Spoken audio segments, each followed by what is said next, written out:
G'day, my name's Ben, and today I'm really excited to be sharing with you a conversation I had with author J W Rinzler.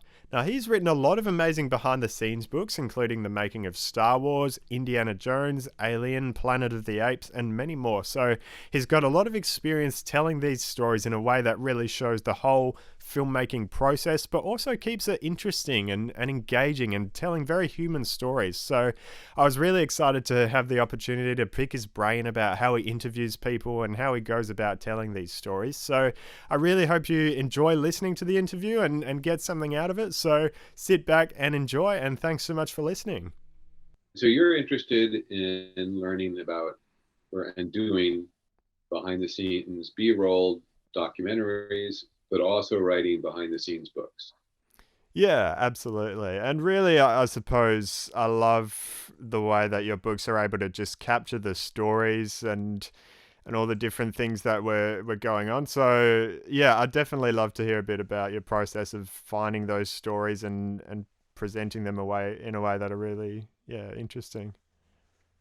Well, one time, and this is going to sound pretentious, but Sure. who cares? Somebody asked Steven Spielberg what was the most important quality to being a director, and they thought he would say cinematography or screenwriting or acting or something, Hmm. and he said storytelling.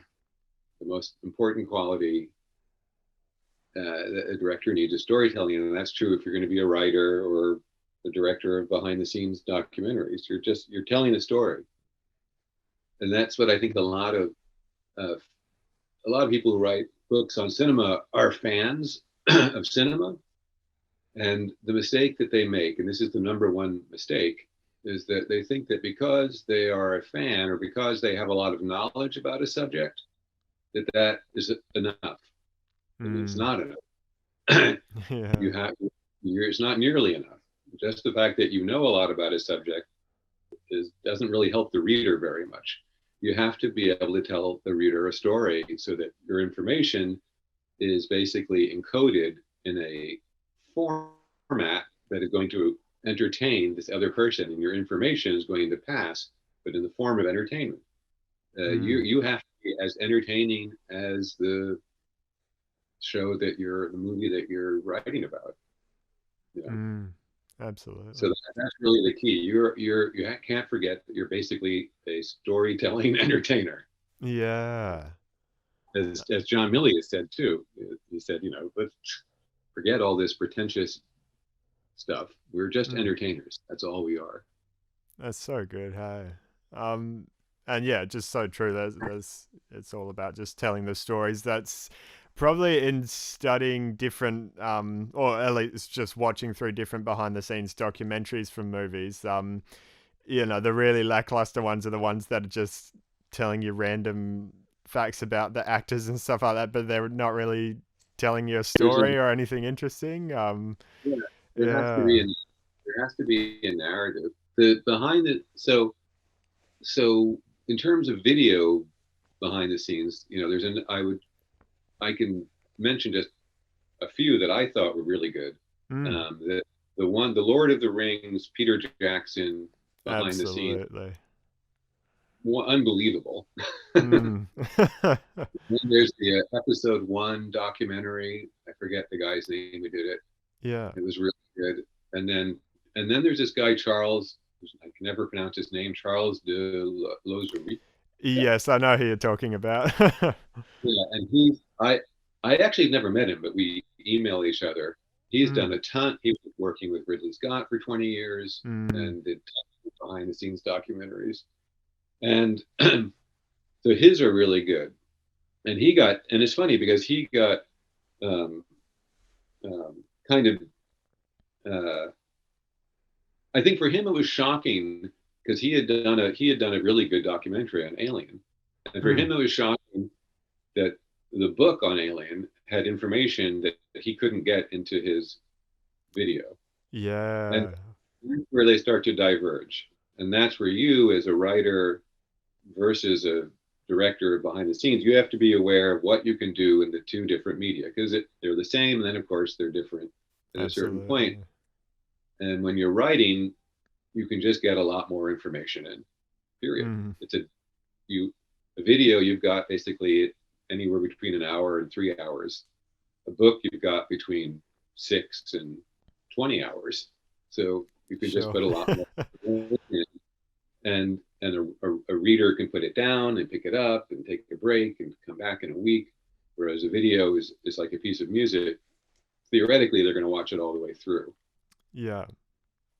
No, So it's absolutely. very different in that sense. Mm. Yeah, and I guess that's what's good that we have access to both, hey, because you really, Yeah, get something different out of each of them. and there's things you can do in videos that you obviously can't do, and you can take a set and you can say here's where the Mm. studio was and here's what they did, and then zoom in and say here's where this thing was, and you can't do that in a book. Yeah. Or show a big map. It's just video has a zillion possibilities, but people forget that there's things that books can do that nothing else can do. So Oh, I've tried absolutely. to, whenever doing them, take advantage of what the medium has to offer. Um, and I Mm. think it's good to do both, because very often productions might want you to do both, or not Mm. very often, but occasionally. And if you get a reputation for doing that, like there's this guy, Laurent Bouzereau. Have you ever heard of him? It doesn't ring a bell, no. He's been around. He's still around, and he's been around. He's like Spielberg's go-to documentary guy. And he Okay. did. He did. If you look in the Indiana Jones book that I did, he did pretty much all the interviews for it, because he had a deal with Spielberg, and it's just like, here's this guy doing the interviews. Yeah, And but okay. he's made a really good living of writing books and doing these documentaries. So Yeah. it's a great field to go into.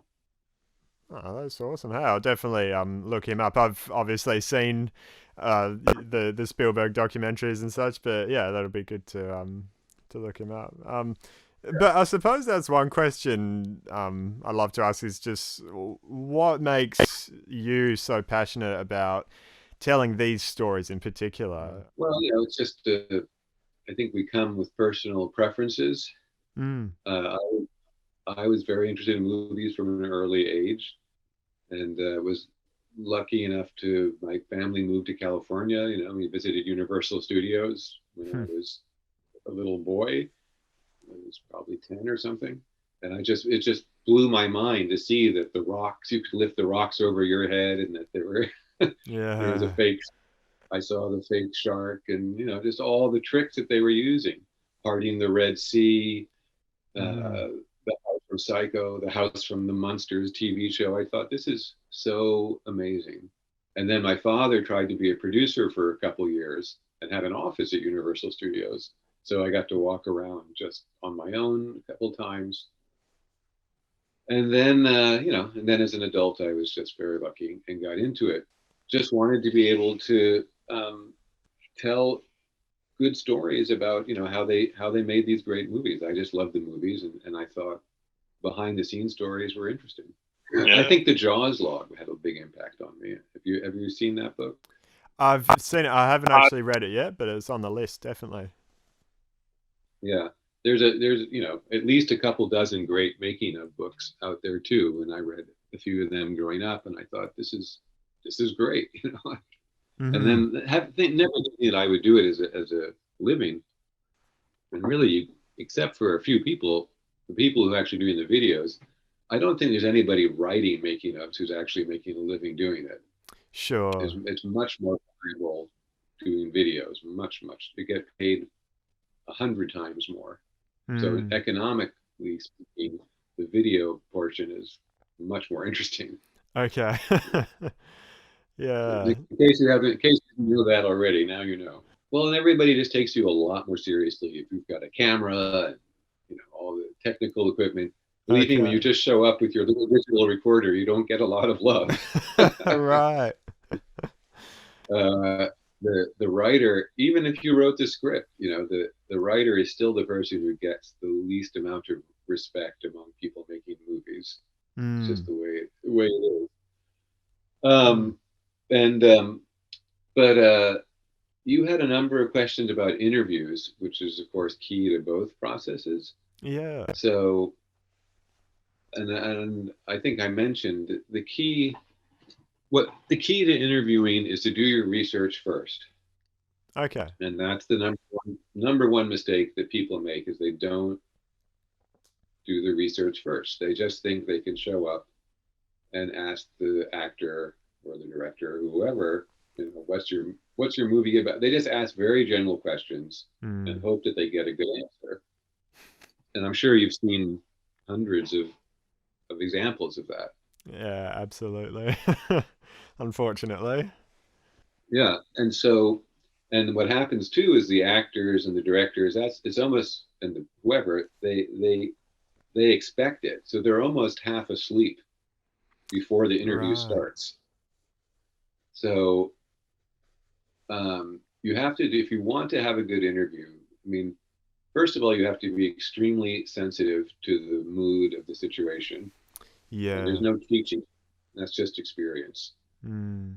You're going to be thrown into situations, particularly if they're making the movie at the time, that can be either you don't have enough time or they're in a rush, or, just might be um, awkward for any number of reasons. And you have to immediately create some kind of comfortable space within that so that they can relax and answer questions. Mm. So you have to be able to put them at ease. Um, it's better not to take notes if you can because it makes them feel like they're being studied. Okay. A little bit. You can ask them, "Is it okay if I take a couple notes?" You can just kind of judge from their answer whether it's really okay or not. Sure. I'm thinking more about actors. Actors are the most sensitive of all people that you'll talk to Mm. because they're just the nature of their job. Um, but then you really want to do the research, and when I say the research, I mean the research. Yeah. This is also it doesn't mean reading one book about the movie, or it doesn't mean because you've seen the movie 20 times that you actually know something about the movie. So Mm. there's two different kinds of project we're talking about here. There's basically movies that are happening as you're there, the one that you're doing, and then there's archival ones. Yeah. So the research you can do on a project that's contemporary is limited, and in a way, it's easier. You have to read the script, know as much about the production as possible, and as much about the person as possible, and Mm. read other interviews with that person before you talk to them if you can. And so Mm. what happens is you run up against the issue of time Okay. because there's just only so much research you can do. So that's the constant juggling act that you have to do as a writer, whatever, is how much time do I have versus, you know, Mm. um, the quality of the project. And that's again something you just have to learn. The Yeah. interviews, in my opinion, are is the meat of your project. So it's those are the people who are there who are doing the job. Nobody really cares what you think Sure. as a writer. You're not unless you're not making the movie, and odds are you weren't there if you were talking about an archival Mm. movie. So your role is just to tell the story, and getting the interviews is whatever 50% of getting that story. Mm. And so once you're actually in the interview, there's I don't know. I wrote something about this. I can send it to you. It Yeah, was just a sure. little thing. There's maybe three basic types of interviewees. Okay. There's the person who just doesn't remember anything and just doesn't even know why you're interviewing them. Mm. Even this could be even producers. They just can't. They're not storytellers themselves, so they can only remember odd facts. And they're basically that's like the most frustrating interview. And there's nothing you Okay. can do. There's just nothing. Those ones you just want to get out of there as quickly as possible while Sure. not making them feel. Then you have like the other end of the poll is like you're lucky if you get in two questions. Because Yeah. after the first question, he's gone. He's Mm, talking. You just kind of hold on and try, and you've got your 10 questions or whatever, and you just try and steer him hopefully towards something that you really need for your book. yeah, You okay. know? And and then and then you do have your, of course, your list of the questions, but your list of questions should be tailored to how much time you have. Sure. So if you have, let me put you on the spot. If you have an hour, how many questions would you think you need on your list? I so from a few I've done in the past, I'd probably prepare like 20 questions and then get through half of them. Is generally how Hmm. I found it goes. Yeah, that sounds exactly right. I Mm. used to do 20, and I'd find that I'd only get through half of them. So in the end, I just Mm. started doing somewhere between, I don't know, a dozen or so, Mm. because I'd find that um, it, it takes a long time to get through material. If Sure. you really want to drill down to something, it really takes a while. So first of all, for instance, if I'm interviewing somebody who I think is important, I would try and get at least 2 hours with that person. Okay. You have to fight for your time up front, Yeah. and that's really important. And then also, if it's like a director or something, say I'm going to need to talk to this person 2 or 3 times, because you're not going to Yeah. get them through the first time. And then if it's a like what you're doing with this movie, you might want to say I'm going to need to talk to them, before, during, and after. You know, so you Sure. get the three perspectives. These are think, obvious things, but I say them anyway. And then the other thing, of course, is then you have your questions, and you have to be ready to follow the interviewee. Yeah. And Absolutely. you I've seen that in so many interviews where the actor or director will be talking. They'll say something really interesting, and then there was that time down in Texas where we almost got killed, and the interviewer just goes to the next question. you know, Wait a second, I need to know about how they Yeah. almost got killed. You know, that would be like the most egregious example. But I've seen stuff that's been pretty bad where they're just so intent on their 10 questions that they can't deviate in any way. So Right. you've got to be able to give up on your questions if Yeah. the question is going somewhere else that's interesting. Mm. And then you also, if you're then the other thing about interviewing people is whether you're going to be transcribing it yourself or not. Right. Okay. This is actually a really important question, which most people have learned about the hard way, including Yeah. myself, which is you figure, well, I'm not getting paid that much. I don't have any assistants or whatever. I just got to do everything myself. And you might have to, but transcribing interviews takes a long, long time. And it is a Sure. huge waste of time. Okay. uh, the only time you really want to transcribe it yourself is if there's something really sensitive that you just don't want anybody else to hear, Mm. or you don't have time or whatever. But my advice to you is to get in the budget a transcriber, and Okay. and uh, and use a service. I've been using this thing called rev.com. Yeah, I use them Right. quite a bit. But yeah, so they're great. And because you have limited time and you just don't want to be wasting your time doing transcriptions. Sure. Yeah, that makes You have sense. Hey. you're sort of the brains behind the project, so you don't want to be doing stuff that is just sort of more mechanical than anything else. Mm. Although there are some writers who like to do it because they edit as they do it Oh, and they okay. don't transcribe anything. But it takes a long time, and I've done it, and believe me, it was not worth it. Yeah. In my opinion, it was better, much better. Uh, Fair. Hey. and so to answer your questions, so do I have an outline? No. Yeah. Publishers love outlines. I say, here's the outline: pre-production, production, post-production.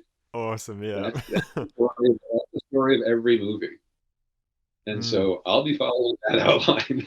Yeah.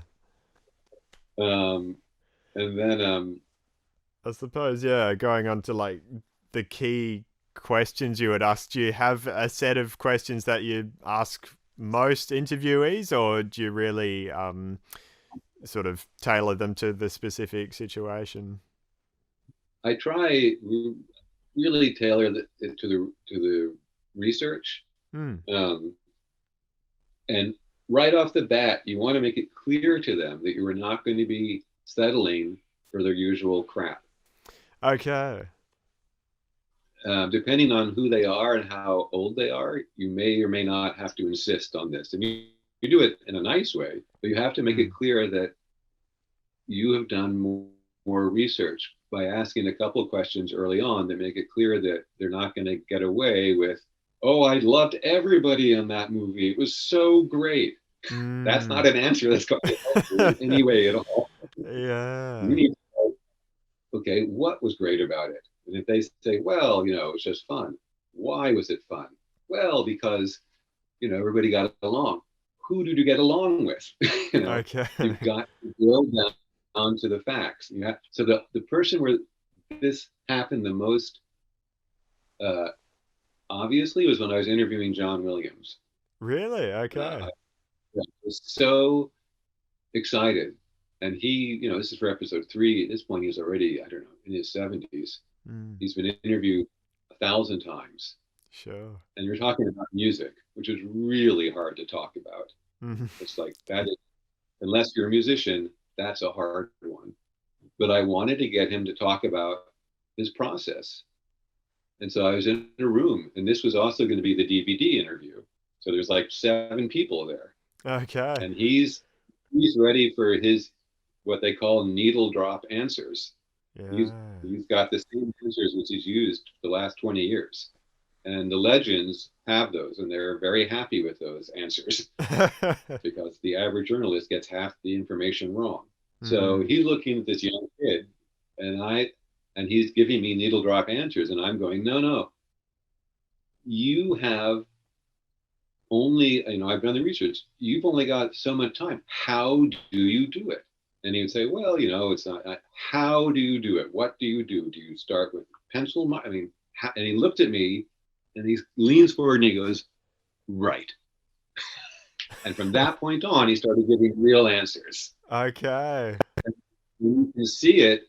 I don't know if that actual moment, but you can that because it's on the DV episode 3 DVD. You can kind of see it because I don't think they changed the chronology. Mm, The first couple answers are pretty superficial, and it's still mostly superficial because yeah. it's hard to do. But we got at least to a level where he was saying it's really hard, and people don't know how hard it is. And that Mm. was the first time that I saw that in print. So I was really happy to get that out of him. So that's kind of what you're up against in the interview process. You've Yeah. got to go into the research, you got to get good stuff, you got to get it transcribed quickly, and then the next stage is, and this is again where people screw up the most, is people are lazy. Mm. Okay, this is what you may want to, you may feel lazy. I felt lazy before. And what happens is, and this is true in video, I think it's even harder in video, but they do it in print too, is people will just say, okay, I went to this place and then I interviewed Carrie Fisher. And then there's just an interview, 5-page interview with Carrie Fisher. Mm. And then they go on with their story. And Carrie Fisher will be talking about all sorts of different things. And Yeah. she'll be talking about pre-production, post-production, pre-production, filming, pre-production, post-production, pre-production, filming, her childhood, Harrison Ford, post-production, whatever. He doesn't care. And that's what most people do. But I always found that very frustrating as a reader because I'm not getting a story. I got an Yeah. interview. Mm. And if I'm reading the Playboy interview, I understand I'm reading an interview. But if I'm reading a book, I want a story. So Mm. that means as a writer, you have to go through everybody's interview and you just organize it chronologically. It's Okay. very simple. It's just very, very simple, but it takes a long time. And Mm. you have to be really meticulous. So when Carrie Fisher's talking about all the pre-production stuff, You put it in the pre-production section, and then production, and then post, etc. And so, and then you do that for Harrison Ford, and then you do it for George Lucas, and then you do it for John Williams, and then you do it for Ben Burtt, and then you do the same thing for everybody. And you realize that they'll start to be talking about some of the same subjects in pre-production and some of the same subjects in production. Okay. And of course, you're asking questions about the same thing often. You're going to be saying, what was it like shooting in Tunisia? What was it like shooting the cockpit scenes or whatever? Did Harrison Ford get on your nerves or whatever? So by circling around in a Rashomon, the movie Rashomon way, revisiting the same moment over and over and over again, you develop a multi-view of the same event, and then you have a story. Interesting.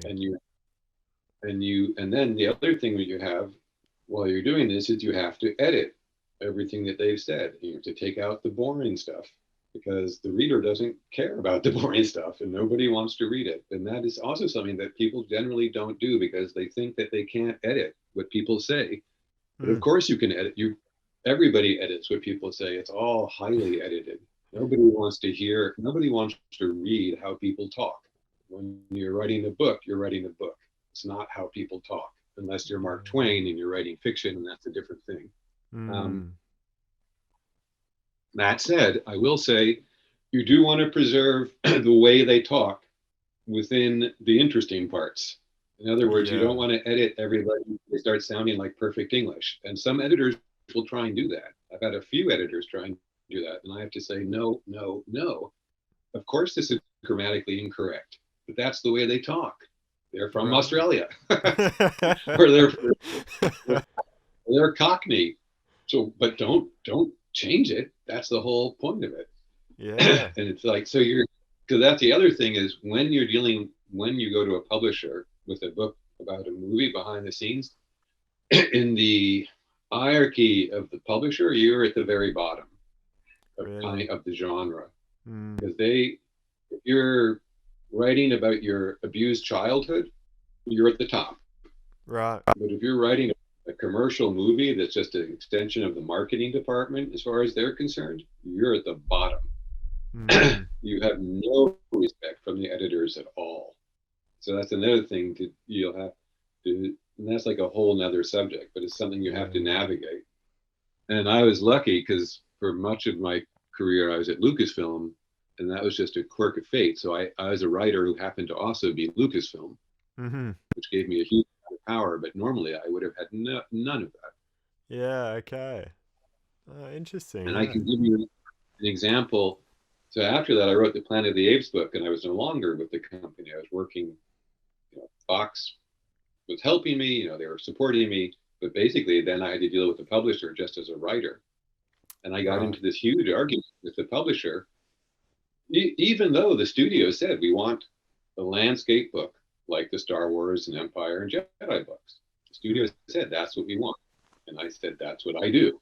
And the publisher said, oh no, we can't do that, because in the bookstore, they won't put it on the shelf the right way. They have to be profiled. We can't do landscape. And we got into this long argument about it. And I said, first of all, it's not true. But second of all, where are you guys? What century are you living in? It's going to be in the bookstore for 6 weeks tops. And then, bookstores, it's here today, gone tomorrow. Then it's going to live on Amazon for, if we're lucky, years. And Amazon doesn't care what shape it is. It can be donut shaped, it can be pyramid shaped. They'll ship it.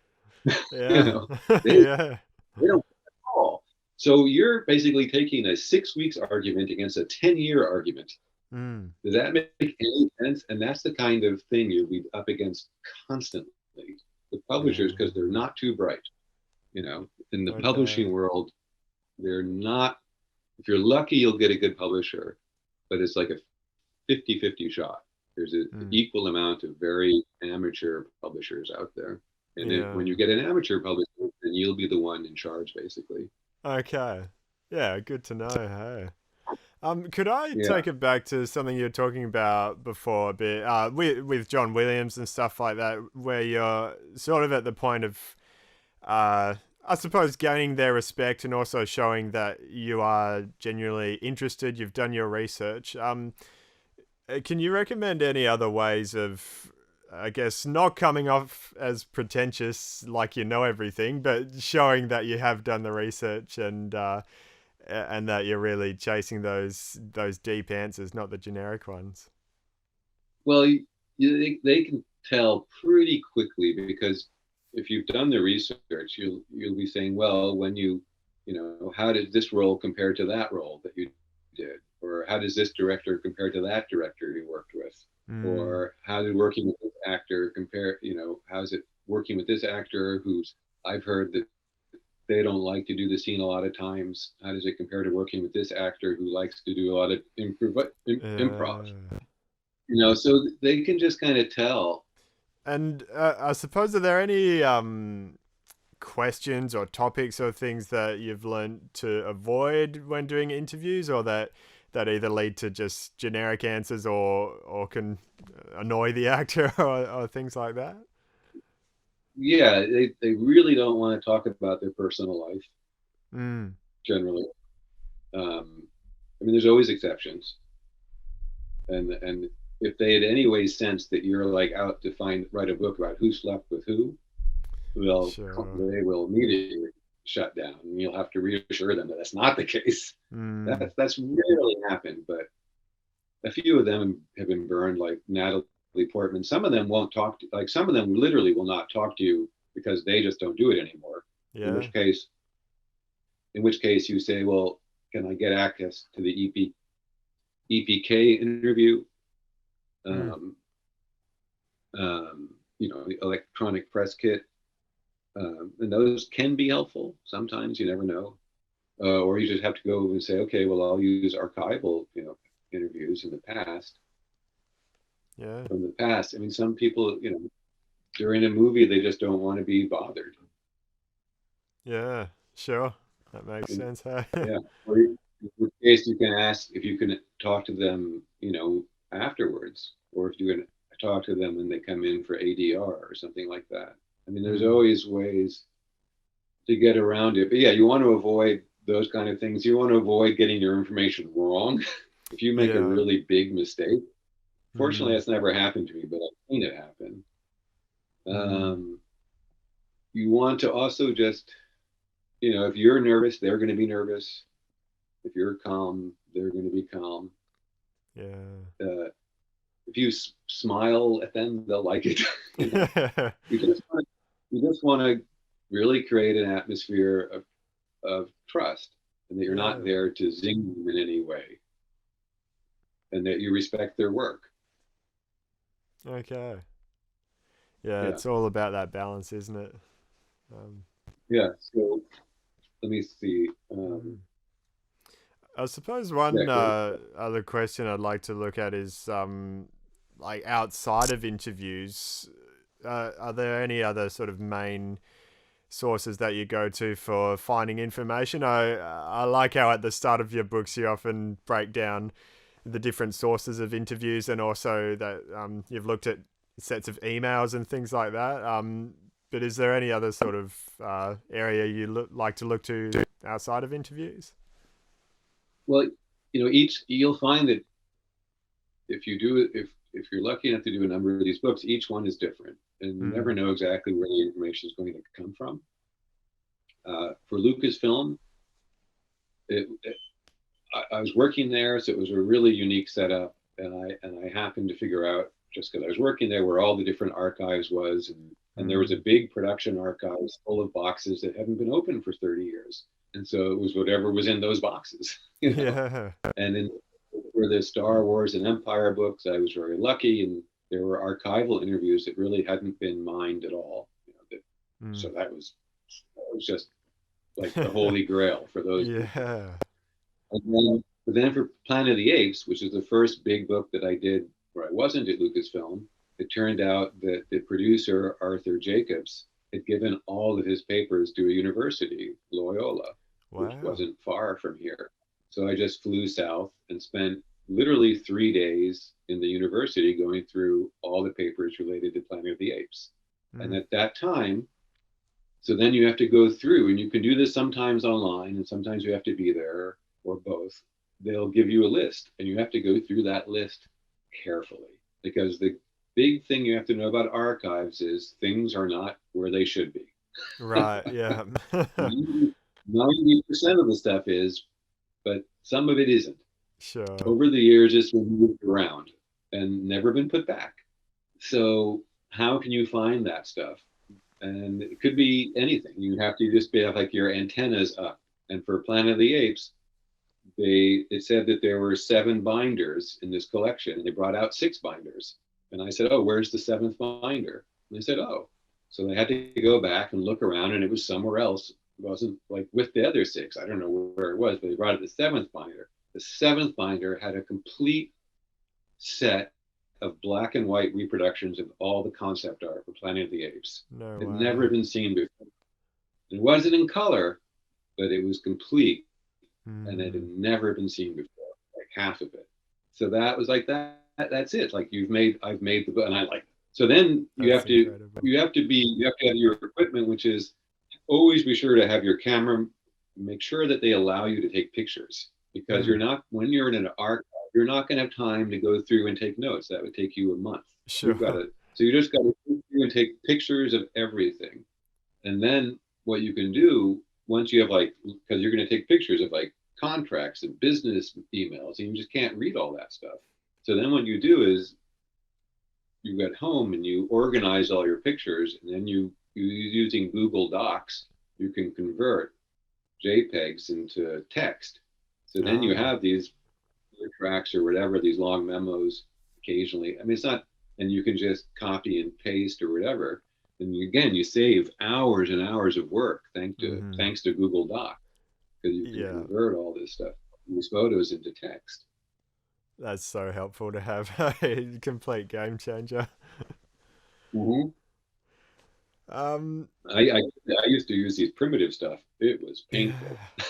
Yeah. And so wait, but to go back to your question, so yeah, so there's universities, then there's the academy library, there's big institutions like TV museums and things like that, where you're going to get in general information. But actors and so on, they give papers to universities. Mm. So universities are a resource, museums are a resource, and then people. So then you if you're doing a archival one, one person you get like for aliens, I got access to and I'm blanking on her name, but the woman who plays Vasquez. Ah, yes. Yeah, again, it's on the tip Uh, of my tongue, but I haven't got it. she gave me, so she said, "Oh, Mark Ralston is a friend of mine. He'll do it." And then Mark's a friend of so and so, and that's generally how that works. Because Okay. then if another if a friend of theirs recommends you and says you're okay, then you're okay. Um, Yeah, that makes a difference. so then and getting access to the people can be a real treasure hunt. Depending on how much time you have, like for The Shining, my partner on that book is Lee Unkrich, who's the director at Pixar. He Yeah. directed Coco, Toy Story 3. Mm. So he has his own resources. So he'll just fly. He'll get on a plane and fly somewhere to talk to Shelley Duvall. It's like, okay, Wow. I'm there. So if you can do that, then so much the better. It'll make your book that much better. Sure. Yeah, that's awesome. Yeah. Hey, would you uh ever sort of press for those like you said, those sort of friend recommendations? Oh, let your friend know that I'd love to talk to them, or do you try and let it happen naturally? Well, if you're writing a book, I think it's okay that you don't want to make them feel uncomfortable, but Mm. you kind of tell if Yeah. it's going along well. It's like, oh, I've been trying to reach so and so. Do you have any idea how I might do that? I don't want to pry, and you can Sure. tell right away if you want to help or not. They'll shut you down right away if they don't want to help, and you say, okay, sorry, didn't mean to pry. And Sure. you know, it doesn't. You don't have to be perfect Yeah. there, but you can do due diligence. And most of the time, though, the studio is going to have most of the information you need. But Yeah. sometimes you'll need to track down people. Okay. But I don't know if that answers your question about where Yeah, else to get. absolutely. Oh, but Oh, that then, helps. and then of course there's the whole image side. Mm. One thing that people forget, particularly in books, and I had to like explain this to George Lucas because we did this book called Frames, which you may or may not have ever seen. Yeah. The Abrams did a regular version where the pictures were like that big, but we did a deluxe version where the pictures are like that big. Yeah. And I Okay. said, "Look, I can't make those pictures that big. They're just little 35 millimeter cells." He says, "What do you mean? You can project them this like 100 times bigger." I said, "Yeah, but you're projecting it. It's a totally different process. You're passing light through a cell, and Mm. an image on a book is, it's got to be a high res file, blah, blah, blah. It's a different process." Uh, a lot of people really get bogged down and confused at that level. Mm. It's like 50% of the book, and it's nobody really mentions it till it's too late Yeah. in the process. Like, oh my God, all your images are too small. They Oh. were shot with a terrible digital camera from the 1990s, and they're all only two, whatever megabytes big, and you're in big trouble. So like on this book, The Shining, Lee from the first get go, whoever he talks to, he'll say, "Do you have any images? Did you take Polaroids? Did you take? Right. Can I scan them?" And then he'll do super high res scans of everything, and then Mm. you organize it. And then you have to organize every image. That's the other big mistake, is that people Mm. go, and this may happen to you. It's like they'll give you, we've got 2,000 photos from the we've taken. Here you Yeah. go. Wow. And you'll say, "I've got 2,000 photos. Here you go," to the designer, and the designer faints because Yeah. the designer does not have any idea, doesn't know what the story of the movie is, doesn't know who the actors are, doesn't know who you are, Oh. doesn't know what they're looking at. And I tell you, that's how a lot of books are made. The designer just picks whatever looks prettiest and throws them in the file, Okay. and you can tell that's your book, and that's where the reader gets a really crappy book. Mm. No, you have to organize those files so that you can tell your story, Yeah. and then you're telling an illustrated story. Absolutely. Yeah. Wow. And you Yeah. have A lot of sorting, so hey? as a writer, you have to then have a visual sense. Sure. How do I tell my story visually? And it's as important as the writing, Mm. really important. And I didn't understand that at first at all. I was completely ignorant. But I did this book with John Knoll, who's now, I think he's the co-president of ILM. At the time, he was the visual effects producer for the prequel trilogy, Mm. and he co-created Photoshop with his brother. He's one Wow. of the few geniuses I've met in my life. And we did this book called Creating the Worlds of Star Wars, and it was really, he was writing the book. But what he also did is he laid out the book with the pictures. He did what we call a book map, and he said, "I have to do this because otherwise you're not going to understand the visual effects because they're so complex." And I said, "Great." And the publisher said, "Great." And the designer was like, "Oh, thank God." Because the designer could never have done it in a million years because Sure. he doesn't have the knowledge of John Knoll. So he laid out the whole book and he said, "You should do that." And I said, "Well, I don't, and I don't know how to do it." And he said, "Here's the program. It's very simple." He showed me how to use it. And so from that point on, whenever I could, I would lay out the book myself and Yeah. save Okay. days and days and days of work with a designer who's basically going crazy trying to figure out where Mm. to put the picture. Sure. So I highly recommend that. And you can get them to pay you for that if you're lucky. Okay. Clever. Yeah. Oh, that sounds solid, Yeah, hey? yeah, you say, "I'll do the book map." Or if you don't want to do it, if you don't feel like you can do it, at least sit there with the designer. Say, "I will sit with the designer. I will show them where every picture goes." Mm. You know, Yeah. and then you also have to make sure that what the pictures can go big enough. I get fans saying, "Oh, this picture is so small in the book. Why did you make it bigger?" Well, that's as big as it could go. Okay. That's We couldn't make it any bigger unless you just wanted this awful, out of focus, pixelated. You Yeah, know, you don't want to see that. Yeah. Okay. Oh wow. I'd love to ask about just sort of steps. Definitely, I'm looking ahead at sort of what I'd love to do, and sort of getting into this area. What are some steps you can recommend just to put yourself out there, or even advice you would go back in time and give yourself to get started in this sort of industry, and yeah, really make the contacts, I suppose. well, what I'm doing, I mean, I don't know if you can follow me on Twitter. I have an illness right now, so I don't know if I'll be able to write any more books. Mm. But there's one book that I might be able to do, and I basically over the years become so, in a sense, frustrated, and at the same time realizing it's not that bookmaking is not as difficult as it seems once you get the hang of it. I would try and uh, package the book myself. I think if I went back and did it again, Mm. uh, in other words, Package meaning designing it, or how do you mean? meaning that I would raise the money myself. I wouldn't count on the Uh, publisher to pay for things. I would try and you need to. There's various ways of doing it. You know, you can do it because the production is excites people. You can say if you want a book about this, you know, here's where you do GoFundMe. yeah. Or if you have your own following, you can do it that way. Um, but I've gotten to the point where I think I could do that, and I would just pay myself or not pay myself and just count on royalties at the end. And but go to the publisher and just say, okay, I'm going to pay for this. You guys are working for me. We're going to print 2,000 copies and just basically self publish it. Right. Um, Clever. but pay them to do it.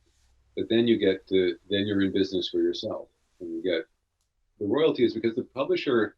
Otherwise, you really just don't get a very good deal on the royalties. Mm. Interesting. You know, as a licensed author, you'll basically get zero. You'll just get an advance for the book, Okay. and that advance just depends on how many copies they think they can sell, but it's not very much money. Yeah. No, for sure. Tricky. And I've heard you mention this in a different interview. I think that that really, you'll have people coming up to you and asking you to do a book about this movie or this movie, but really it's more so about the studio approaching you and actually asking for it. Is there ever a time or a situation where you could get somewhere by approaching a studio or approaching a producer to ask about making Well, a book? yeah, sure, you can. You can definitely go that route. The thing is, it just takes a lot longer, Mm, so much time. Um, you know, it's basically a passion project. yeah. And the only one that I've done like that is The Shining. Okay. And we started work on that book, I think it was 2013. I went over to Pixar. If they still haven't announced it, the theory is coming out this year, but so it's 2021, so 8 years Mm, to get that book going because wow. we basically we basically did all the research and all I did all the writing before we even had a publisher, but it took so Wow. long because you have to get a publisher on board. You have to get, in this case, the estate on board. The Kubrick, in this case, it was the Kubrick estate, and then there's because otherwise you don't have access to the Kubrick archives. Mm, And then you have to get the studio on board, and the negotiating. This was long, but it took a year and a half just to negotiate those contracts. yeah. So Wow. there's just the Lee. So for Lee is neither of us are going to. Well, maybe I will, but I don't think he's making a dime on this project, and he's probably losing money. That's just my Okay. own opinion. Yeah. Not for public. It's just because he's been in love with The Shining since he was a little boy, and Mm, he just wants to see this book out there. And I know a guy who did the Jaws companion or the Jaws Martha's Vineyard. Yeah. And he did that book from scratch. And he was able to package the book and kind of do it the way I was talking about. He made some good money, but it Hmm. took a long time. So, you know, Steven Spielberg, for a long time, and maybe even still today, he would not do projects that way. People would come to him with projects that were ready to film, basically, Hmm. most of them, you know, except for E.T. and a couple others. Yeah. And he would say, okay, he'd have like 10 projects and nobody would know which one he's going to do. And then he'd say, okay, pulling the trigger on that one because he just wants to go. He wants Okay. to film it. He's in, I don't know how he handles the research, but he's just so fast. I mean, I remember George telling me, Steven Spielberg is a director. You can look at a scene, you can read a scene, you can look at a set. He's like, lay down the tracks here, put the camera there, they're coming in Hmm. here. He just can visualize it right away. He says, I can't do that. You know, I don't Wow. do it that way. I get coverage. And but you have to be able to kind of do that as a writer as well. You've got to be able to just come in and tell people what to do. And I can't remember what was the original part of this. Oh Oh, no, that's a, coming in, trying, yeah, but the studio, yeah, it's so much easier if Fox comes to you and says, "Would you like to write a book on Alien?" And I go, sure. "Yes." Yeah. And they say, "Okay, well, the producer is friends with Ridley Scott. He'll set up your interview with Ridley Scott, and we'll open all the files. And Ridley Scott's opening all his files." It's like, okay, Okay. great. Much different. Yeah, and so between the moment they called me and the book out, it was probably a year. Wow. Yeah, that's a big difference, hey. And so, but it also means you only have, if, if you're lucky, 3 months from that telephone call to when you have to say to the publisher, okay, here's the Mm, manuscript. It has to be, okay. so you've got to research and write and do all that stuff at the same time. Makes Mm, it much, much harder. You have to do everything at once yeah. in 3 months. Okay. Yeah, very fast. And how about when it comes to upcoming or active productions? I know a lot of your books are obviously more focused on classic movies and things that have already been made. Have you been involved in many of those sort of negotiations for an upcoming project? Only, I mean, a few. I mean, episode 3 was being done, you know, at the time. You Mm, know, we did show. I would edit books at Lucasfilm that were about productions in progress. yeah. Uh, so I've been, and I also worked on videos. You know, all sorts of promotional videos and books remote videos or a few behind the scenes videos. So Mm, if you have questions about how, I don't know, getting those things off the ground, I mean, they're each one is so, you know, idiosyncratic. It's hard to say yeah, that's how fair. to do it. The only general rules I'd say is you have to be ready to go. Right, that's the film industry. You Yeah. have to be ready to drop everything and get on the plane or whatever it is Yeah. at a moment's notice. And like you know, said in your email, you're young. This is a good time to be doing that. Mm, And the other thing is, uh, you have. It's good to get, if you can, to talk to people, as many people as you can, before you sort of announce whatever it is that you want to do. It's kind of the okay. way the Japanese do business. You don't want to kind of get to a meeting and blurt out your idea for the first time.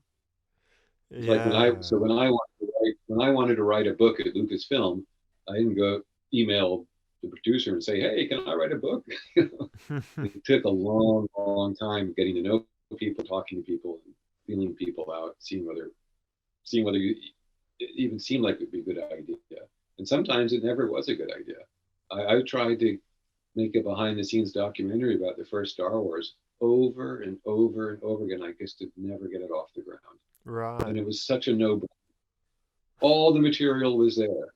We could have made the most amazing documentary about the first Star Wars movie, and I just could not get it off the ground. Okay. Yeah. Wow. Yeah, that's tough, hey. But I suppose it happens. Yeah, that's just part of the industry. Yeah, I don't know why. It's like it was a territory thing. I was in publishing, I wasn't in marketing. So Right. there. Fair. Hey. Yeah. Go And back to your question.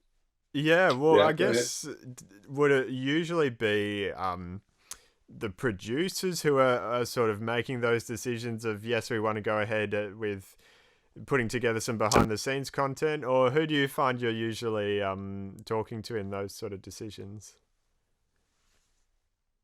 Well, um, usually, yeah, it was the producer. It's usually the producer. Yeah, Yeah, yeah. the director is busy making the movie, and the producer is making the merchandising and support deals. Hmm. And so, yeah, you're usually dealing with the producer. And I was lucky on the Lucasfilm because Rick was a good person to work with. Once he liked you, you're in, and you just had access to everything, and it was easy. Um, I wrote a book about this animated movie called Monster House. Okay. Uh, Yeah. I think I wrote the book in 6 weeks or something, maybe eight. It was where I flew down there, did a bunch of interviews, met the producer, and then this was a case where I had to then ignore the producer who kept calling me with all these ideas that were completely impossible to do in a book.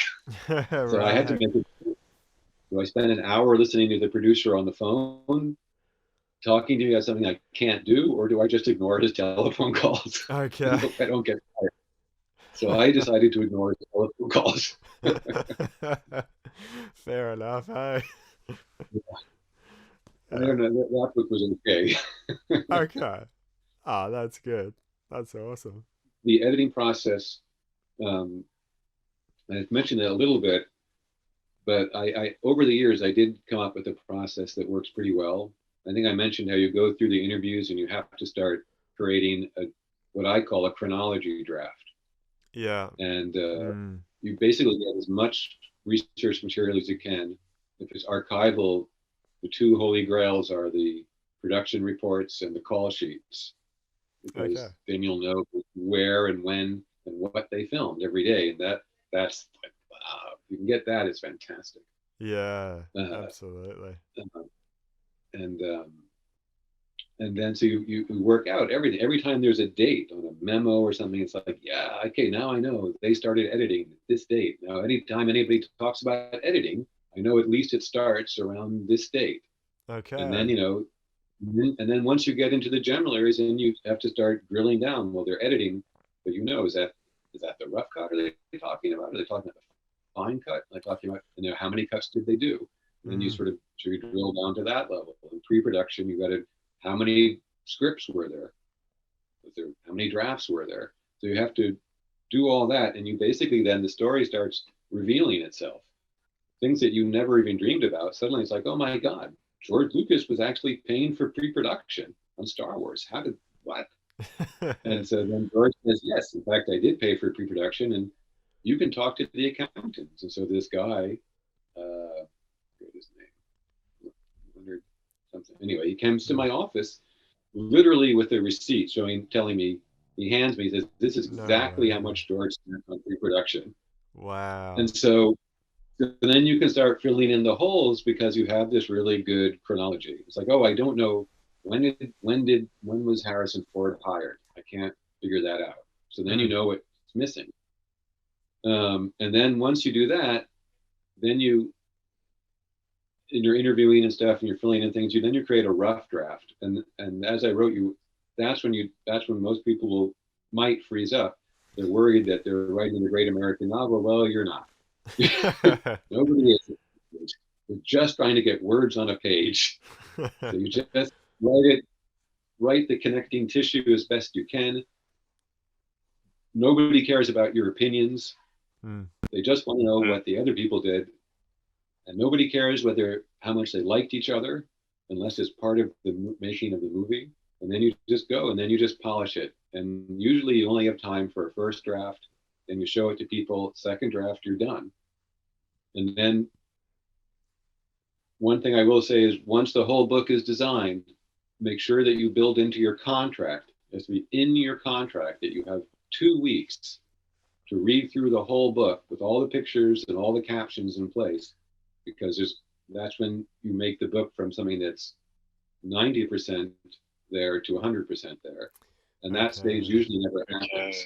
And that's why there's lots of, you'll find mistakes in books. I mean, there's always mistakes, but you'll find a lot more mistakes or paragraph. That's where horrible mistakes will happen because they don't do this last Mm. read. And you also get somebody who's never seen the book before to read through it because you've seen it so many times.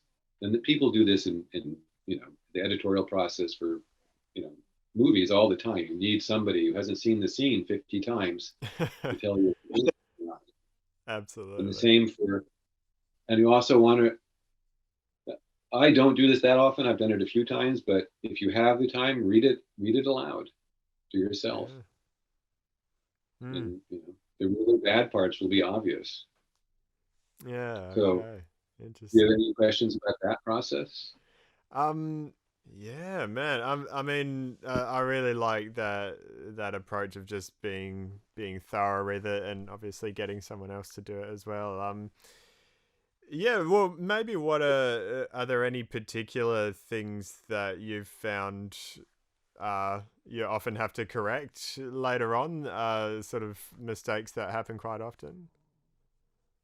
Well, because publishers are not going to really give your book a lot of attention, you don't usually have to worry about the crazy editor who wants to make everybody sound like they came out of Webster's grammar book. But it is the number one outside thing to worry about is somebody coming in and basically ruining your book because they can actually ruin it. Yeah.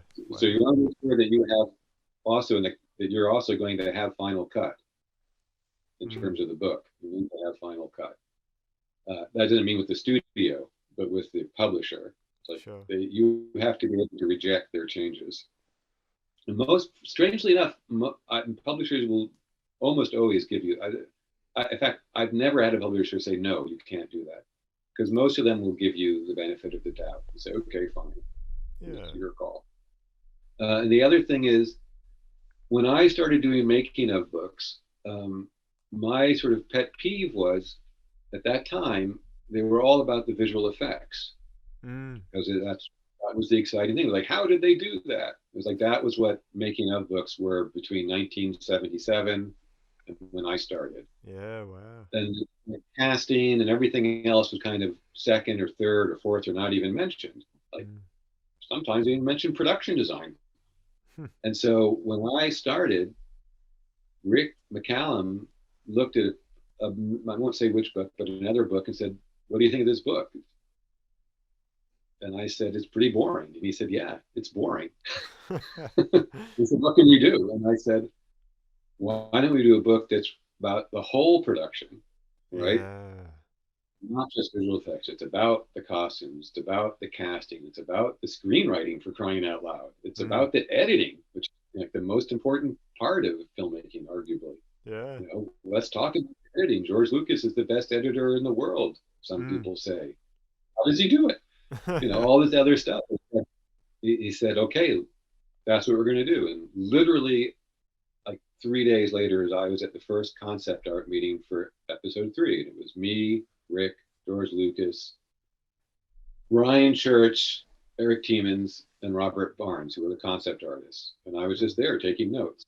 Wow. And so then the thing that I had to be careful of all through that process and all through the other books is where do you put the technical information? Because as a reader, I always find that Mm. really boring, Sure. really extremely dull. Because it's boring. I don't care that they had to spend, they spent they carved this lens and this lens it's boring for the average reader. Hmm. It's important to the movie so it can be in a caption. Yeah. Or if it was like super important, like they made their own cameras or something for the movie, then that can be a sidebar. And the person who's interested in cameras can read it, and the person who doesn't care can skip it. Right. The main body of text has to be a exciting story, and it can never slow down. That's awesome. It Hey. can never slow down. It's Mm. like a it's like a shark. It has to constantly be moving forward. Now, moving forward can be a description of somebody's psychological state at that time. If somebody's like if George is getting divorced, Mm. You know, he Sure. wanted me to know about that. The Return of the Jedi. That was an important part of personal information to the making of the movie. But how Phil Tippett and those guys made every single mask, I don't need to repeat that process for every single character. And believe me, I've read books Mm. where the same process will be repeated for every character. Oh no. Whereas they just put a sidebar and said, this is the process they use for these 20 characters. Okay. Clever. You see what I'm saying? Yeah. Absolutely. So it's just basic. So much of book writing is just common sense, Mm. but people get so excited. It's like, I'm writing about Star Wars, or I'm writing about Back to the Future, or I'm writing about Roger Corman, and they think that the subject itself is enough to keep the reader going, and it's not. Mm. It's not. The subject itself is okay. It got a contract to make a book, but after that, you are in the world of making books. So you have to make a really good book. Yeah. 100%. And if Hey. you're making a video, then you have to make a really good behind the scenes video. It doesn't Mm. matter that it's about whatever it is. It could be a terrible movie, it could be a great movie. There's been a couple of really good behind the scenes books about terrible movies. One about the bonfire of the vanities. It Okay. was Brian De Palma. Brian De Palma directed. Tom Hanks starred. It Mm. was going to be a huge movie, best-selling book. So they had somebody there writing about it. So it was very interesting. The movie was a huge disaster, but you had a very interesting story of this disaster in the making. I'll have to look that up. Hey, yeah. Oh, that sounds amazing. Yeah, Okay, yeah. cool. So Do you have any like general rules you try to stick to for like how much is too much when it comes to including that information? And I guess, like you said earlier, when you're going over the same thing yourself, it's hard to know whether or not it's interesting to other people. Is there any way you'd like to step back and find that out? now I am pretty good at being objective about my own work. Okay. I can really turn I can really turn off the I just become I'm pretty good at just starting at a blank slate and saying I've never read this before, or I've never seen this before. Is it working? Or Okay. am I? And I'll just say, oh my God, I am bored. I'm bored reading this. Out, or I'm confused. This needs more information. I don't know what I'm talking about. Hmm. Yeah. Okay. uh, but yeah, you can. It's really an instinctual thing. I'm pretty good at that. I've Hmm. always, but if you don't think you're good at it, what I would recommend again is just yeah, and I'm lucky that way too. My wife is really good, happens to be a really good editor. She's Awesome. not a trained editor, but she just reads things and she can just that part's not working, and she can tell me why it's not working. So if That's you have good. somebody like that, it's fantastic. And actually George Lucas used to have Marshall Lucas. It really Yeah. helps. You know, Alfred Yeah. Hitchcock had Alma Hitchcock. If you have somebody like that, that's going to really help. Or just a friend that you really trust, it really is going to help. That's good to know. Hey. Yeah, and that's Yeah, important. Definitely. yeah. Somebody Awesome. who's not afraid to tell you that this part that is no good or this needs work or something. Yeah. Yeah, well, that's it. Hey, and an honest voice, someone who's not just gonna say, "Oh, that's really great," just to make you feel good. Yeah, you don't need that. And Hmm. then yeah, so you ask who do the most interesting interviews. I think I mentioned a couple of them: John Williams, Mark Hamill, Marshall Lucas. That was I think Marshall Lucas. Well, actually, for you, it was probably more interesting to say how I work with George because it might help you and how you're working with the director or whoever is Yeah, the most important person. sure. It really helps if you can delay the interview for as long as possible. I would do Okay. so. Most people want to do it. It's like I want to meet the director. No, you actually want to delay that as long as possible unless you feel like they want you to do it, you say, okay, meet, but I would like to do two. I'll do a first one, a short one, but I need time to do more research because I really would like, ideally, you want to even finish the rough draft before you talk to this person. Wow. Inside, or, for the more in-depth interview, because then you'll know really what you need. So that's what I would do with George is I would do, also because his time was valuable. So I would do all the research and do really up to the rough draft. And I don't know about this. I'd write a question, write a question, write a question. And then I'd give it to him to read. And he'd read Mm. through the whole thing and he'd write a few notes and stuff. And then we do the interview. So by that time, both of us were primed. We both knew as much about the topic as we possibly could because he's forgotten, but now he's read 110,000 words. He Yeah. now remembers a lot more. Sure. So he's ready. And so it's great. We'd have these 3 hour long interviews. And then sometimes we'd be talking, be meeting about another book project and he'd say, oh, I wanted to say this about that thing. And so I'd bring out, start taking notes. Awesome. And so that was the greatest way of doing it. And with Marsha Lucas, I've been wanting to talk to her my whole life. That Yeah. was just, I've been working, I had questions for her for dating back 20 years. So that was like the most satisfying interview I've ever done in my life. And Yeah, that's for that must be. that's coming up in August. Oh, Because okay. Yeah. she usually would never be interviewed, and I was not able to talk to her my whole time at Lucasfilm. And so when Howard Kazanjian wanted to do his memoirs, you know, she was an important part of his time at Lucasfilm, and they were really good friends. So she consented to be interviewed. It was, as far as I know, the only long form interview she's ever done. So that Wow. was just a amazing honor and so exciting. And it was in person, right before or not long before the whole COVID thing went down. So I was Okay. really lucky. Yeah, that's Grateful to have amazing. done that. Yeah. That's what you want to get. Awesome. Well, yeah, I'm So, definitely looking forward to that. Howard Kazanjian. That's how you say it, right? Kazanjian. Okay, cool. But yeah, that book, obviously, so has been a part of Indiana Jones and Star Wars and all these things over the years. So yeah, really being able to focus on one person, I can imagine must have been a different well, process. it's, every book is different, like I say, and I had just done the Rick Baker book. So Mm, I'd done this other book about a person who's a side project, nothing to do with movies. So like the memoir is another form of tales. And so there's different pitfalls and different advantages. With mm, Howard Kazanjian, the reason I agreed to do the book is because he was like the greatest first assistant director of his generation. He yeah. worked with Sam Peckinpah, Billy Wilder, uh, Robert Wise, and of course Sam Peckinpah and Alfred Hitchcock.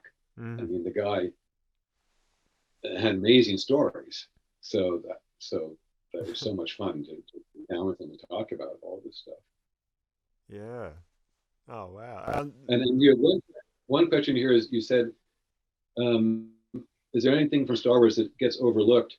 And I get that question often, and I always have the same answer. It's my needle drop answer Okay. is John Barry. Um, you know, because he died while they were making Empire Strikes Back, so he was never really interviewed except for the first film, Oh wow. and he was the production designer, and George and then Roger Christian was his basically his kind of his right hand man. I got to know Roger Christian later, which led to or during the Star Wars Blueprints book.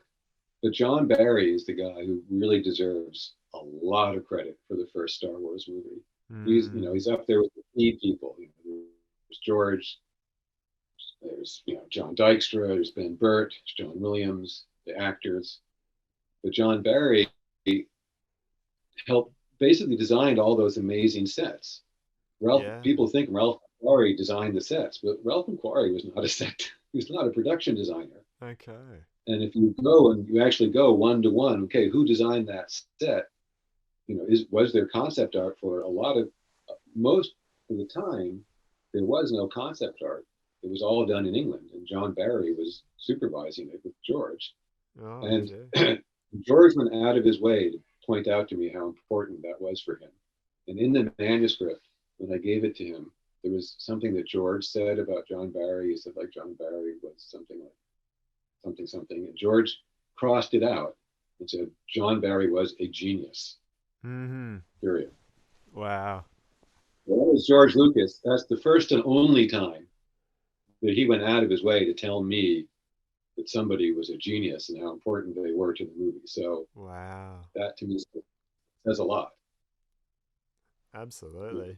Yeah, no, that's Yeah. really important. And did he play a part in Empire then? You said he died partway through that production? So what happened was John Barry wanted to direct, so he went Okay. off to direct this movie called Saturn V, I think it was. And there was a terrible fiasco, and he was fired. So Oh. then he was this terrible thing. So they put him to work as second unit director on Empire Strikes Back, and then he fell terribly ill and died while they were shooting. Mm, He shot like 2 weeks and then he died. And mm. I asked George, I said, "What happened?" I mean, and George kind of said, he didn't like going to the doctor, and he had some sort of thing that he caught on location, some kind of malaria kind of thing, and it Mm. just snuck up on him and killed him. That's It was horrible, very hey? sad. Yeah.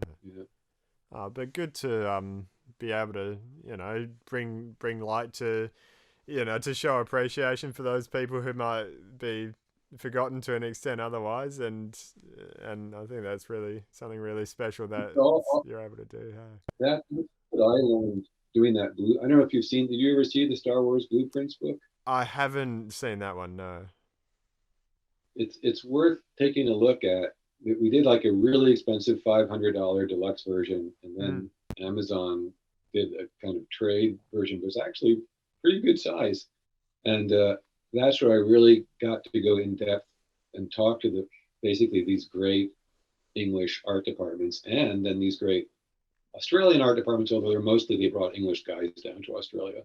Yeah. And it was mostly these really wonderfully trained, very loyal, you know, solidarity, a lot of solidarity on these great, Hmm. really tough English art department groups. They're very working class, no BS, but who also were brilliant artists who would never call themselves artists, but who were Yeah. these great artists.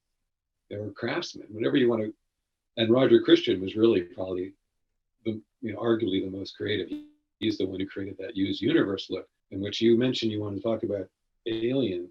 Mm. He's the one who went from Star Wars to Alien and kind of perfected that used universe look Ah. in Alien with on that movie. So, and there was these great draftsmen like Fred Hole and these. And, I forgot there were two of them, and one of them worked on The Shining. Mm. I can't remember their name, but anyway, there's almost like families, two or three generations. Yeah. In fact, there are many of them. Many of those guys worked on Harry Potter. Their kids worked on Harry Potter, Wow. and like ran the Harry Potter. So I love that whole production side of it, and I think that it doesn't get nearly the attention it should get in film history. Yeah. No, absolutely. Hey, and that's really, even when it comes to the toys and the things that people obsess over and remember from their childhood, it's like, well, someone designed that thing originally, and yeah, We designed it. That the people have gone, the fans have gone completely crazy, doing the archaeological work to know where every tiny little screw on the Boba Fett costume comes from. And a friend of mine runs the prop store in Hollywood, Brandon Allinger. We've done a number of books together. mm, And when it comes to research, I mean, he's like, if you can get a researcher like that to help you, I mean, yeah, he's starting with Return of the Jedi. He's helped me on a couple of books, and I mean, he just knows that he'll find out.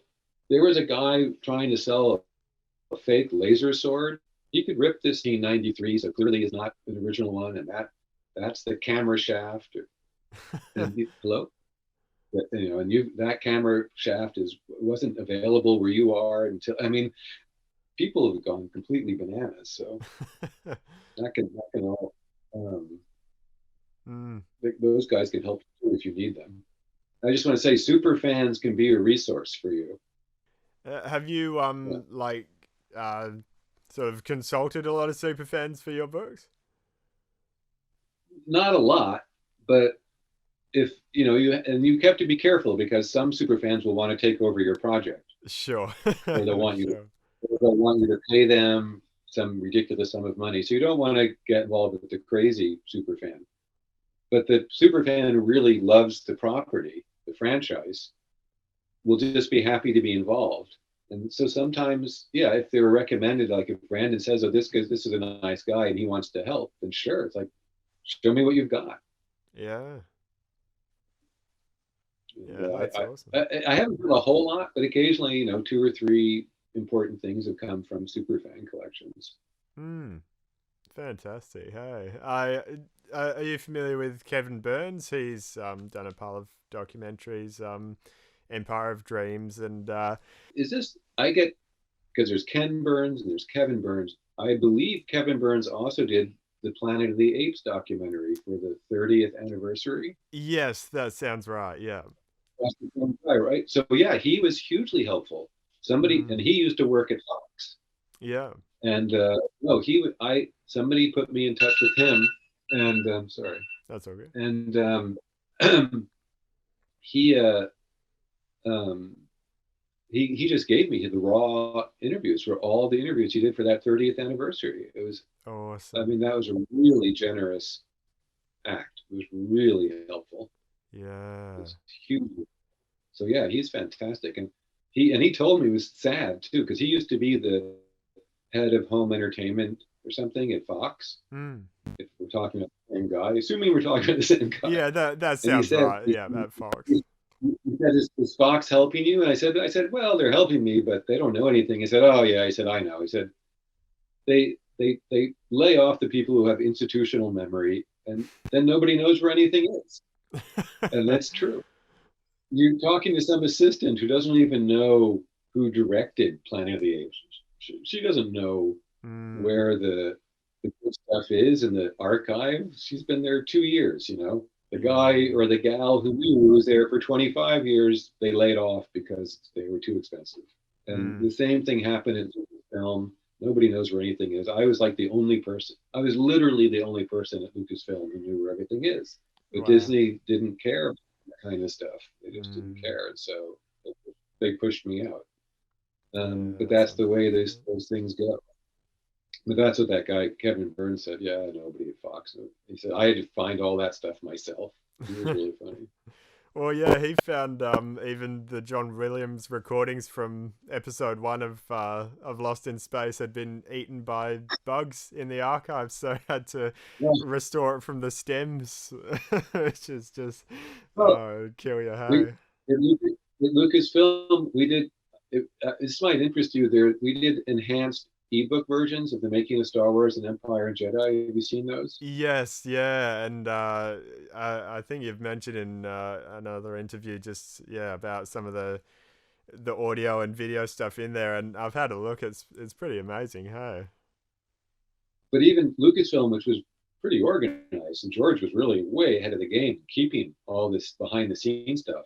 So he had this really good archive. But the archive itself, like the archivists, we found like we found the sound for the gag reel for Star Wars first. Wow. We found, and I was like, oh, that's really cool. We could still use it, even if it's just a sound. We'll use it. And then 2 weeks later, she said, look, I'm so excited, I found something, and she found the 16 millimeter footage. No And then we way. married them. I was like, oh God, nobody's even seen this since they showed it, you know, with some thing in 1977. We're the first people to see it.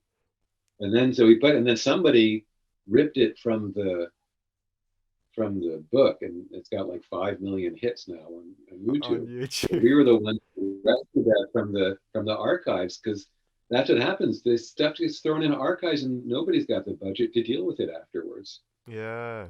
Wow. So I Yeah. could go on and on about it. I'm sure you have better things to do. No, no, that's awesome. I really find that stuff interesting, and I love, yeah, just that you've put some of those details in the book as well of where different things have come from. Yeah, it's amazing to hear, definitely. So, did you want to ask a couple questions for your podcast?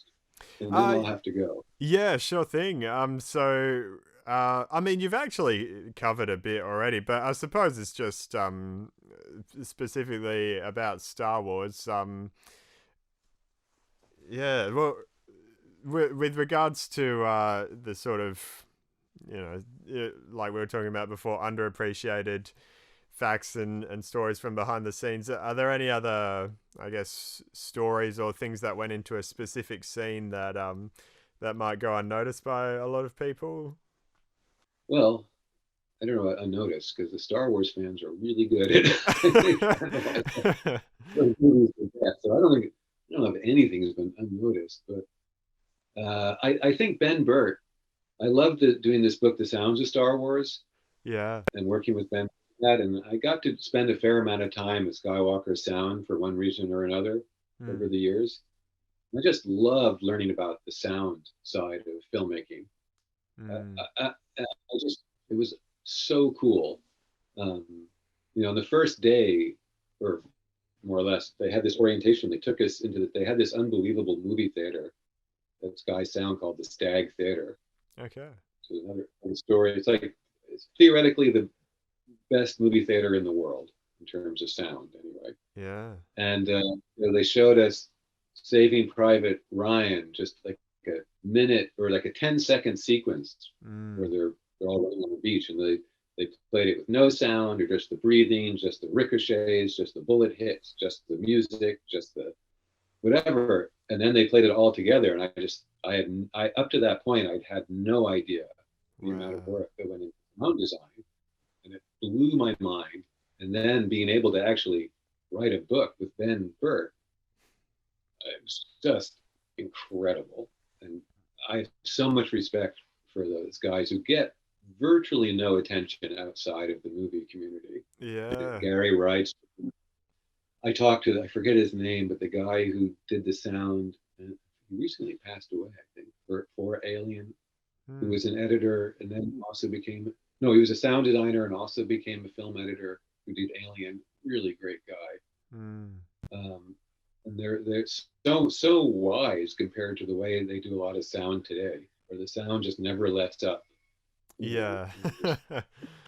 Just um, but anyway, I think those guys are real artists, and George in Star Wars occasionally, the sound just drops away, like in the speeder bike chase and in the asteroid chase in Episode 2. True. Yeah. And I would say there's just these sound poems. It's like a Ben Burt sound poem. It's like there should be a sound poem by Ben Burt at the bottom of the screen, and it's just beautiful to listen to.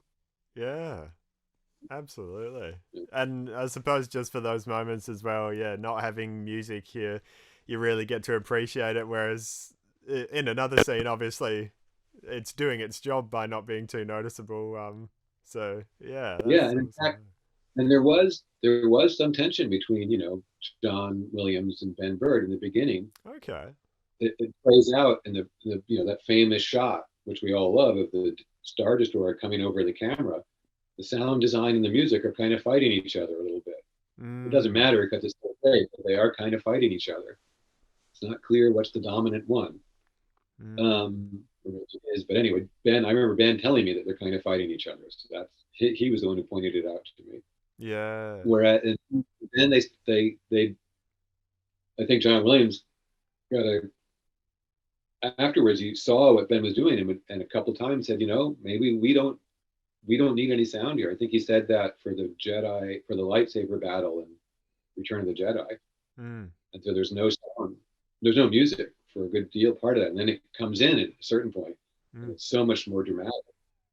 Um, and so that I love the way they ended up working together, and all the stuff that Ben taught me about sound design, so that I could write a semi-coherent book about it. It was just so wonderful and helpful. That's so good, hey. And I suppose one last question, which is it's a bit of a generic one, but I'd love to hear your perspective on it. Sort of seeing this whole story that went on behind it is what if you had to pick one, what would be your favorite scene from Star Wars? If I had to pick one scene, well, I just know as a kid when the X-wing dived into the Death Star trench, which and later I realized there's like I think I can't remember. There's like it's in the book. There's I think there's sound effect from like Strick Faden's Frankenstein's laboratory of like lightning crashing or something as it dives into Okay. the trench. Something from an old movie. Ben Burt, I'd have to look it up. But it's like it doesn't make any sense at all. Just like the way Steven Spielberg put the dinosaur growl at the as the shark for the shark death Yeah, in for Jaws. Jaws. It makes no rational sense at all. But it's just this great moment of cinema that you can only have in cinema, where that X-wing goes in and then straightens itself.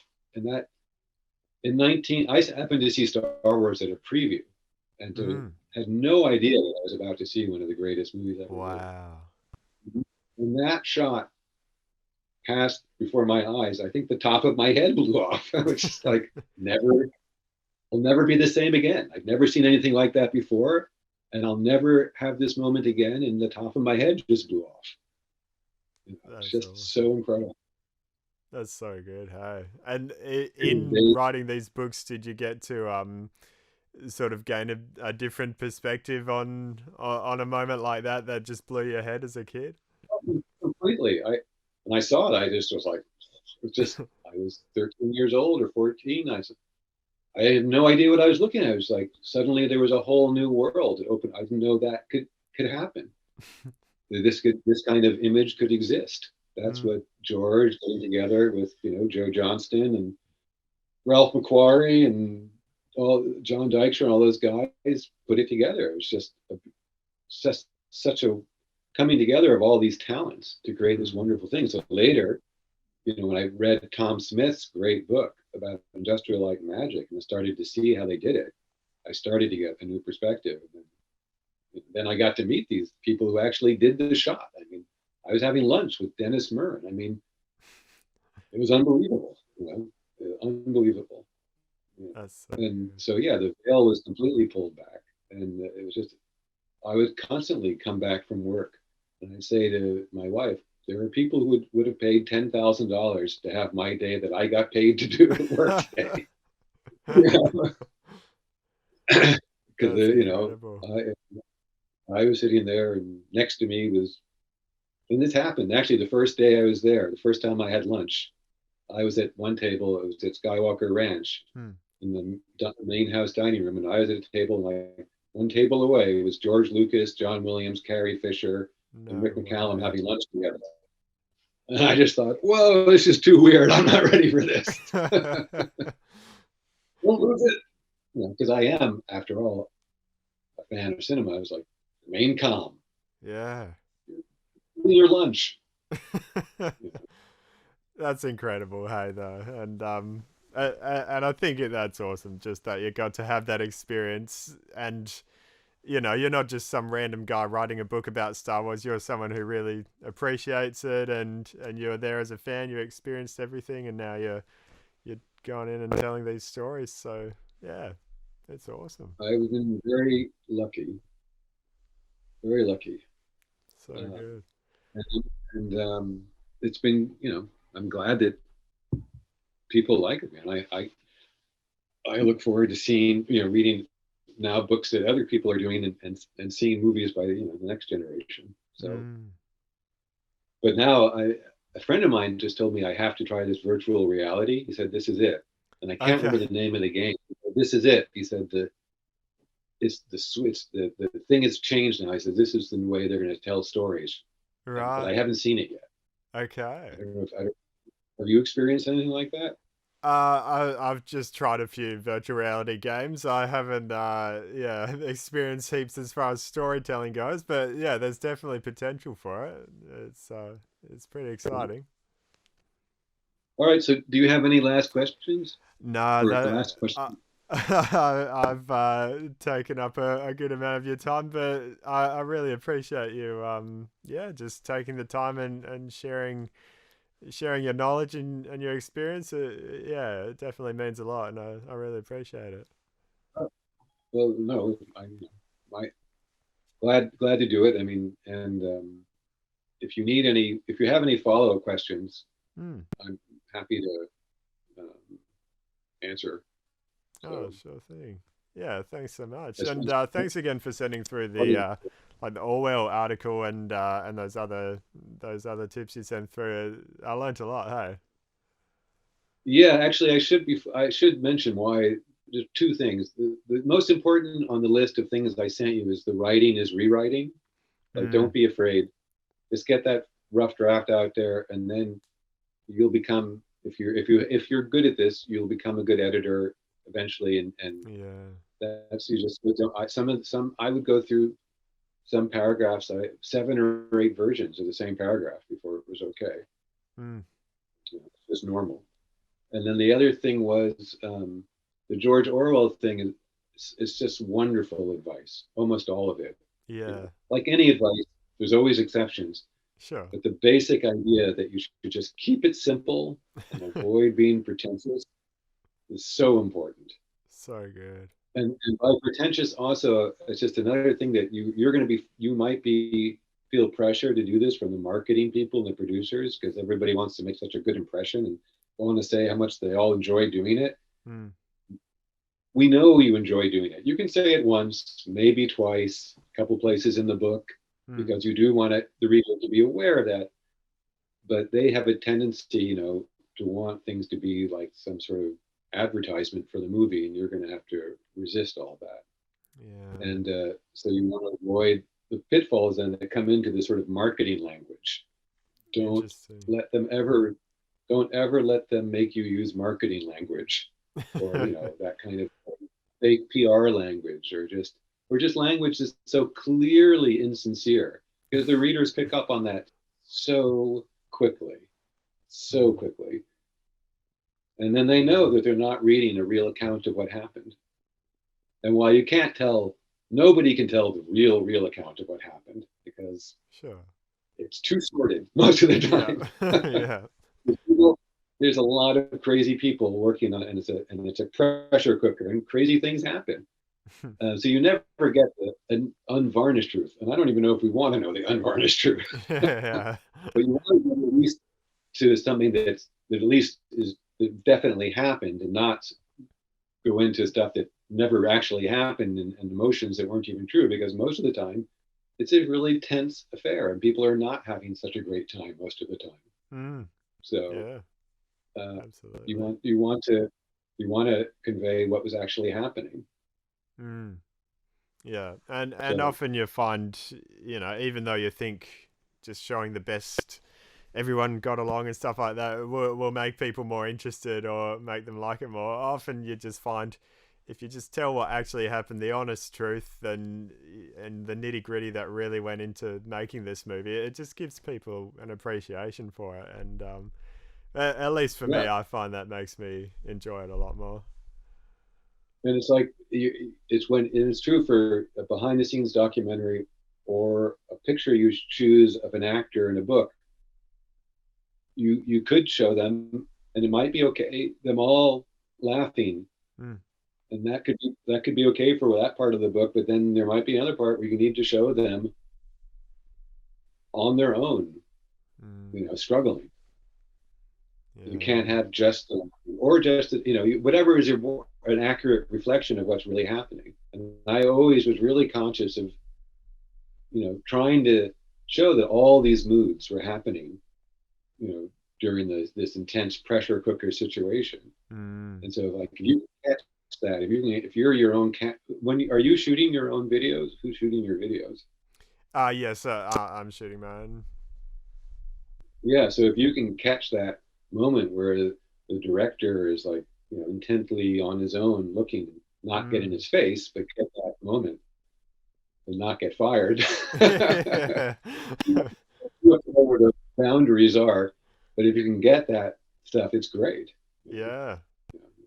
Well, actually, that's you mentioned the Phantom Menace documentary before, and that's something that I find really good about that. Is it just it feels like you're just looking, watching what's happening. It's not super edited to show a specific story. It's just showing you what's happening, George's honest thoughts in the moment, and you're just seeing every aspect of it, which yeah, it's definitely refreshing. Yeah, and that's really a tribute to George, because most people would not let that get out there at all. And Yeah. George is, and I was always impressed. He never censored my books. Wow. That Yeah. maybe one, but it was very personal. But over 99% of the time, it was like, I don't care if I disagree with this person. You can put their point of view in. I don't care as long as my point of view is also there. That Okay. was his attitude. That's good. You Hey. know? And so you have to figure out what your comfort level of your the characters in, because I have a very objective view. It's like, if I'm making a video or writing a book, they are characters in my book. Yeah. So there's also a real person. So what is the real person going to tolerate in terms of my portrayal of their character in my book? Mm. If it's my book, they are a character in my book. So Yeah. I'm the one choosing what they say in this book. They're not choosing it, even though they're the real person.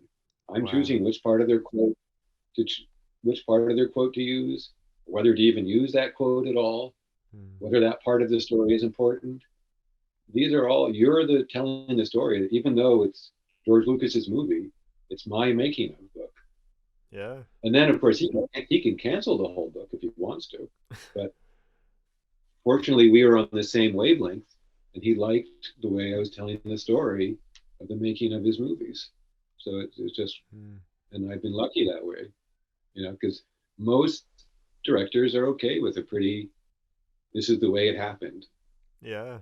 Look, you know, That's awesome. but if you talk to the marketing executive, they would rather shoot themselves in the head than let you. Yes. Yeah. That's the tension that you're going to have to deal with.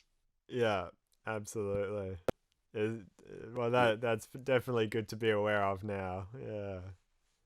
That's awesome. So okay, so good luck Well, with your project. oh, thank you so much. Hey, again, I really appreciate your time and all the work that you put into the books and the writing. Yeah, definitely, it's definitely appreciated. So, yeah, thanks so much for that.